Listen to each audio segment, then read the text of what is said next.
मतलब self harm से suicide नहीं, सेल्फ हार्म मतलब कि काटना या अपने आप को मारना या कुछ इस तरह की चीज़ों से।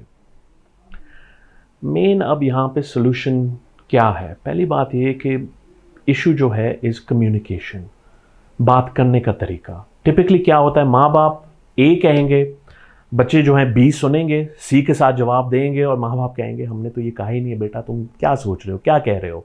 इसमें फिर लड़ाई हो जाती है, लड़ाई के बाद फिर एडिक्शंस आपके ज़्यादा हो जाते हैं, तो फिर ये एक साइकिल बन जाती है।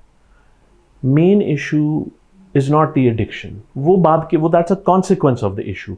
मेन इशू है फ्लॉड एंड डिसफंक्शनल कम्युनिकेशन।